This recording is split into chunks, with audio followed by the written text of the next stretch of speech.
ઘણા વર્ષોથી આપણે બધાય ભાજપને મત આપતા આવ્યા છે. હું પોતે તેને આ બેઠેલા આપણે બધાય લગભગ એ જ કામ કર્યું હતું. અને એ બધું કર્યા પછી તે 30 વર્ષ થઈ ગયા. આજે આપણે આપણા ઉમરાળા તાલુકાની વાત કરીએ તો ભાજપ વાળા 5 મોટા કામ ગણાઈએ કે એમ નથી. ખાલી 5 વસ્તુનું નામ બોલી જાય કે આ 5 કામ તરીવરમ કર્યા. બાકી 20 કામ ડખે ચડી ગયા હોય એવા હું ગણાઈ દઉં કે જે 20 વર્ષથી નથી થતું. આ આપણે ધોળાના ફાટક વાળું નથી થતું. આ મામલતદાર ઓફિસ ડખે ચડી હતી, માંડપતિ હું જીત્યા પછી. પેલા તો ઈ ડખે ચડ્યું કેટલા વર્ષ, અનેક વર્ષો વયા ગયા. અનેક ગામડામાં પાણી આપણે ત્યાં પહોંચ્યું નથી. દર વિધાનસભાની ચૂંટણી ઓલું ડેમનું મુહૂર્ત કરી આવે છે, તીકમ ન્યા મારી આવે. અલગ અલગ ગામમાં અલગ અલગ મુદ્દા રાખ્યા છે. અને એટલે હું તમને એક આપણા ઘરના છોકરા તરીકે, આપણા ગામના છોકરા તરીકે વિનંતી કરવા આવ્યો છું કે એક તક તમે અમને આપો, મને આપો, અમારી પાર્ટીને એક તક આપો. કેમ કે હું આટલો સંઘર્ષ કર્યો. અહીંયા PM સર્વોદયમાં ભણતો હું, ત્યાંથી લઈ હીરા ઘસતા પોલીસ બન્યો, સંઘર્ષ કર્યો, જેલમાં ગયો, આંદોલનમાં જોડાણો. અને આપણા ઉમરાળા તાલુકામાંથી હું અત્યારે ધારાસભ્ય તરીકે ચૂંટાયો. જુનાગઢથી ચૂંટાયો પણ અહીંના વતની તરીકે. તો મારી એવી આશા છે કે તમે એક વખત અમારી પાર્ટી મજબૂત બને, તમારો આ છોકરો મજબૂત બને, એ હાટું થઈને આ ચૂંટણીમાં ઝાડુના નિશાન ઉપર મત આપીને અમને એક તક આપો કે ભાઈ હાલો આપણા છોકરાને તક આપી. કેમ કે કેટલા વર્ષ સુધી આપણે મત આપ્યા છે અને એ પછી પરિસ્થિતિ ક્યાં બદલાણી છે. જે વ્યવસ્થાઓ હતી એ ખાડે ગઈ. જે કઈ સારું હતું એ બધું ભાંગીને ભૂકો થઈ ગયું. નવું કઈ બનવાની વાત તો ઘરે ગઈ, બધું હતું એ બરબાદ થઈ ગયું. પાણી આવ્યું અને ગામના ગામ ખાલી થઈ ગયા. આપણા આખા તાલુકાના લગભગ ગામમાં માણસો જ વધ્યા નથી. હવે બધું મજબૂરીમાં, લાચારીમાં, ક્યાંક છોકરા પવણાવવાની માથાકૂટમાં, ક્યાંક છોકરાને ધંધે ચડાવવાની ચિંતામાં, ક્યાંક છોકરા ભણાવવા માટે થઈને લોકોએ ગામ મૂકી દેવું પડ્યું. 30 વર્ષ સુધી ભાજપને મત આપવાનું પરિણામ ઈ આવ્યું કે આપણે આપણા બાપ દાદાના ગામ મૂકવા પડ્યા. ઉમરાળામાં પેલા કેટલા માણસો રહેતા હતા, ટીંબીમાં કેટલા રહેતા હતા, ધારુકામાં, ચોગઠમાં કેટલા માણસો પેલા રહેતા હતા, અને આજ કેટલા રહે છે. કેમ ભાઈ ગામ મૂકી દેવા પડ્યા? બહુ વિકાસ થતો તો ગામમાં ન રહે? ગામ ખાલી થઈ ગયા એ એવું બતાવે છે કે વિકાસ નથી થયો, વિનાશ થયો છે ને માટે માણસ બિસ્તરા પોટલા લઈને ભાગવા મજબૂર બન્યો છે. ઉમરાળા જેવું ઉમરાળા ખાલી થઈ ગયું. હું ભણતો ત્યારે પ્લોટ વિસ્તારના બધા મકાનમાં માણસો રહેતા હતા. 2006માં અમે ત્યાં બસમાં આવતા ટીંબીથી ને ત્યાં જ ઉતરતા મહેતા સાહેબના ઘર પાસે. બધા જ મકાનોમાં માણસો ભરચક રહેતા હતા અને આખા અડધા આ બધા ગામના છોકરા ભણવા આવતા. એટલું માણા હતું કે એની કોઈ વાત નહીં. આજ ખાલી થઈ ગયું. કેમ? તો કે ગામમાં કઈ પેલા તો ખેતી ભાંગી. સૌથી પહેલી તકલીફ તો ખેતી જ ભાંગી ગઈ. ખેતી કરવા લાયક જ ક્યાં વધી? અડધા ગામમાં પાણી નો આવે, છતાંય મહેનત કરીને થોડુંક પકવો એનો ભાવ નો આવે, છતાંય વેચવા જાવી એમાં કડદા થાય ને કેટલું થાય એટલે માણા ખેતી ભાંગી. હીરા હતા આપણે અહીંયા, કેવડું મોટા કારખાના અહીંયા દાતાર રોડ ઉપર બધે કારખાના હતા. હું ભણતો ત્યારે 2 સાઈડ નકરા કારખાના જ હતા. આજ ક્યાં કારખાના છે? કારખાના ભાંગી ગયા. ખેતીમાં રોજગારી વધી નહીં, કારખાનામાં રોજગારી વધી નહીં, છોકરા ભણાવવાના ઠેકાણા વધ્યા નહીં, દવાખાનામાં સુવિધા વધી નહીં. ક્યાં જાય માણસ?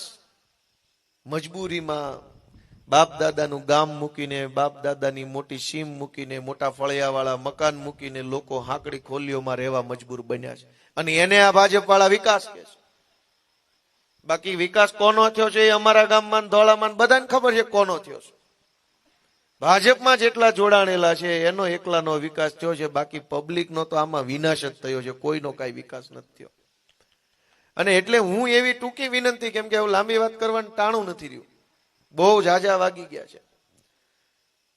પણ ટૂંકી વાત એટલી છે કે એક વખત અમને તક આપો, આ અમારા ઉમેદવારોને તક આપો, અમને આશીર્વાદ આપો, અમે કરશું. અને તમે આ બધા પહેલી લાઈનમાં બેઠેલા ઉમેદવારોને મત આપશો તો ઈ મતથી છેલ્લે તો ગોપાલભાઈ, ઈશુદાનભાઈ, ચૈતરભાઈ ના હાથ મજબૂત થવાના છે. તમે નક્કી કરો કે આ ત્રણેય વ્યક્તિના હાથ મજબૂત કરવા જોઈએ કે ન કરવા જોઈએ. ગોપાલભાઈ કે ચૈતરભાઈ કે ઈશુદાનભાઈ છે એને મજબૂત બનાવવા જોઈએ કે ન બનાવવા જોઈએ? તો એના માટે મત તો અહીંયા આપવાનો છે. અને અમારી પાસે કઈ કોઈ એવા ભારે ભરખમ માણસો નથી. આમ બહુ મોટા મોટા કદાવર માણસો હોય, ત્રણ પેઢીથી રાજકારણમાં હોય, પૂર્વ મંત્રી પૂર્વ જંત્રી ફલાણા ચેરમેન ને આ અધ્યક્ષ ને એવું કાંઈ નથી. અમારી પાસે હાવ દેશી નાના માણસો છે જે આપણી જેવા હોય. આ મને જોઈ લો, ધારાસભ્ય જો પણ સપલા પહેરીને રખડું. રાજા માણા ટોળામાં ગરી ગયા હોય ને કોક ને કયો કાંઈ ધારાસભ્ય આવ્યા છે, પબ્લિક ગોતે આમાં કોણ છે, કોઈને ખબર જ ન પડે ધારાસભ્ય કયો છે. કેમ કે આપણે કાયમ કેવા ધારાસભ્યો જોયા છે, ઇસ્ત્રી ટાઈટ કપડા પહેર્યા હોય, સફેદ કોટી પહેરી હોય, ઉપર બે ત્રણ જણા આઘારે જો કરતા હોય, સહેજે લુગડા ઉપર દાગ ન હોય, જોડા ઉપર ધૂળ ન હોય, હાથ એકદમ ચોખ્ખા હોય, બે ત્રણ વીટી પહેરી હોય, આમ બહુ મોટી તોપ આવી હોય એવું, એટલે એમ ખબર પડી જાય કે આ જ હશે ધારાસભ્ય.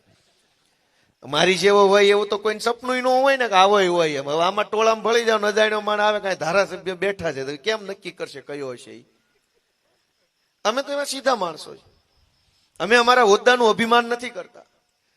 અમને સત્તા મળી છે એનો કોઈ અહંકાર નથી કરતા. અમે કઈ હવા નથી ભરાઈ ગઈ કઈ બની ગયા હોવાની.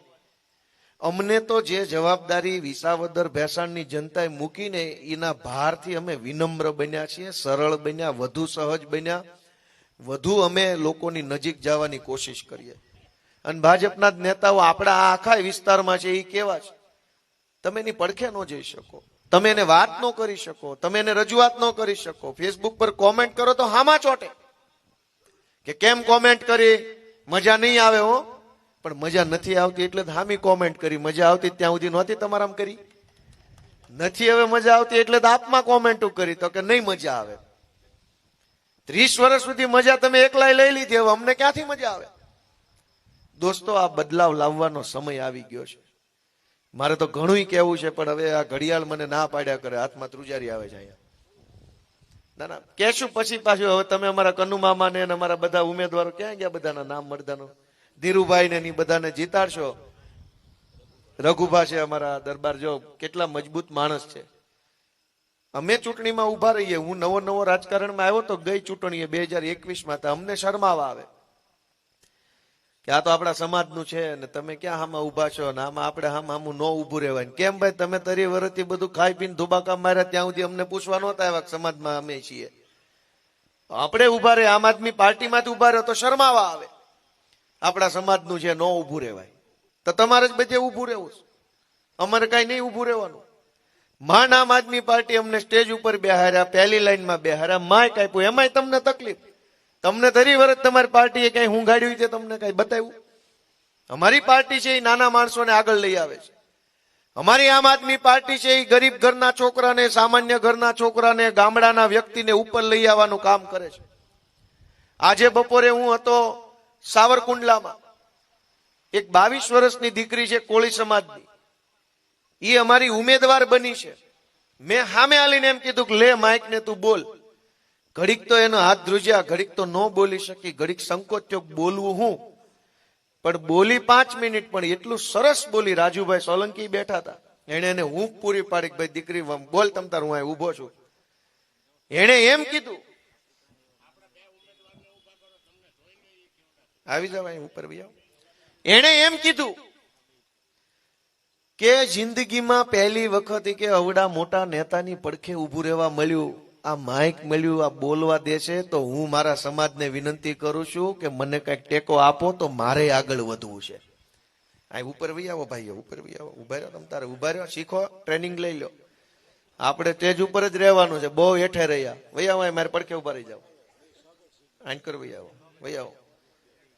આવડા નાના છોકરાને કોણ આગળ લાવે? બધી પાર્ટીના નેતાઓ પોતાના છોકરાને સેટ કરવામાં લાગ્યા છે. અમારી પાર્ટી તમારા છોકરાને આગળ લાવવામાં લાગી છે, નક્કી તમારે કરવાનું. ભાજપના બધા નેતાઓ પોતાના છોકરાને આગળ કરવા, ટિકિટ હોય તો કે મારા છોકરાને આપો, એને ન મળે છોકરાને વહુને આપો, એને ન મળે મારા વેવાઈને આપો, એને ન મળે જમાઈને આપો, પણ ટિકિટ અમને દો. અને અમારી આમ આદમી પાર્ટી એ આવા નાના છોકરાઓને અત્યારે શીખવાડે છે. હારી જાય કે જીતી જાય એ તો એના ભાગમાં છે, પણ સ્ટેજ ઉપર તો ચડતો થયો, માઇકમાં બોલતો થયો, ખબર પડવા માંડી, આટલું તો આવડવા માંડ્યું.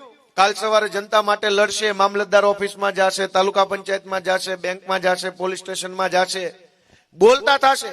અજયભાઈ ઠાકોર અમારે ધોળાથી મારી હારે ભણતો હતો અને આ ટીંબીથી ધોળા હોસ્પિટલ વચ્ચે રિક્ષા ચલાવીને ગુજરાન ચલાવે છે, એકદમ સીધું સાદું સરળ જીવન.